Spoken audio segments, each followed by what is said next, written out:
numbers, heart with the care. If I don't play right. So one of the biggest sources of stress that I've seen for therapists when it comes to their numbers is confusing three very different numbers that all kind of have a similar purpose, but very different purpose.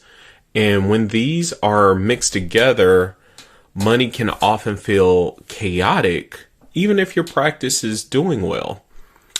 I am Alan Pruitt. I'm the Therapist CPA.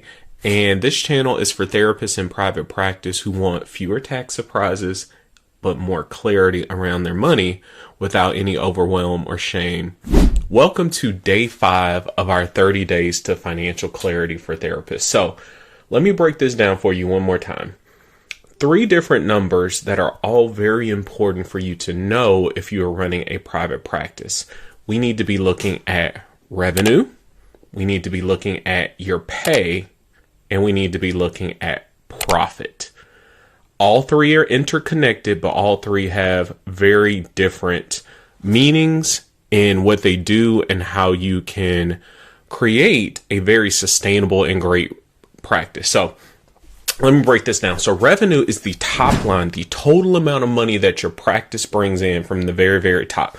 So this includes all of your client payments, insurance reimbursements. If you have other streams of income, that number that you receive, that is before anything goes out. That is revenue.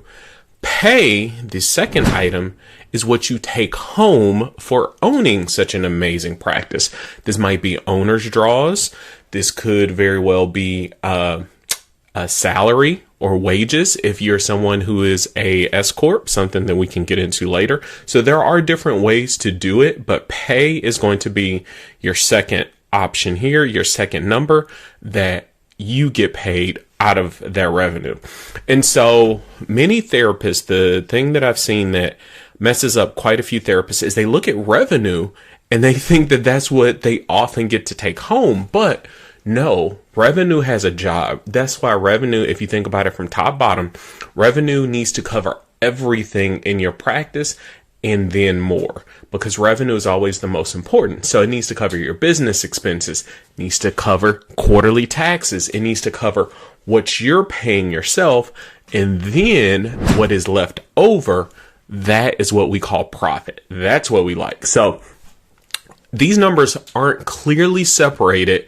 So oftentimes therapists might, underpay themselves and even feel guilty for spending money or constantly wondering if their practice is doing okay.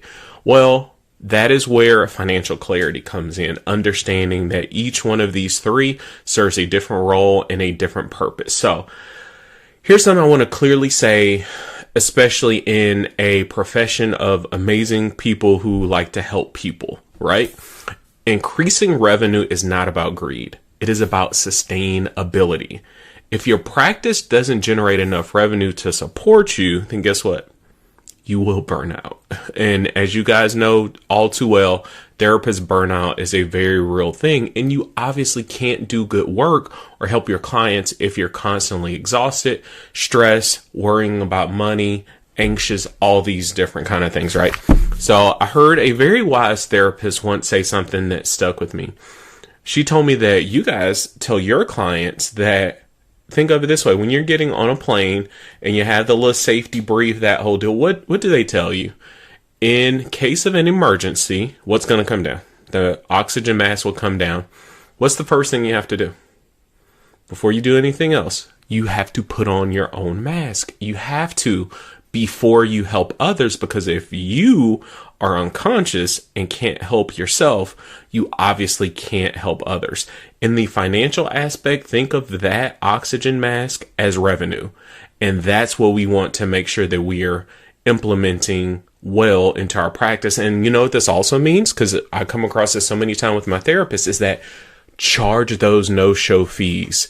You can be nice, you can be generous, you can be, empathetic at times, but if somebody books, if you have a no-show fee in progress set, you let your clients know that, you have to hold them to that. That is your responsibility. That is sustainability. And that helps you increase your revenue. And understanding how all these things work is leaving room for the third number is profit. And that's what we need to live, to survive, to sustain yourself on. So having great revenue is by no means selfish. It is responsible. It helps you and it is sustainable when you do it right. So one small action that you can do this week is I want you to think about this. Do you know how to separate your revenue from what you actually pay yourself?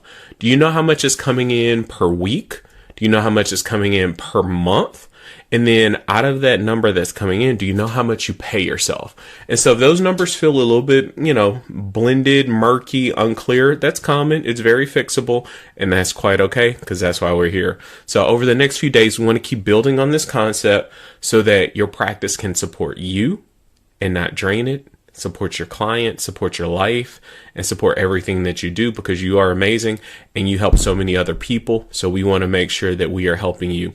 So if this was helpful for you today, then please subscribe for clear financial advice for amazing therapists in private practice. And then be sure to go back and watch our full 30 days to financial clarity, which is linked in this video. Thanks, y'all. Be blessed. Peace.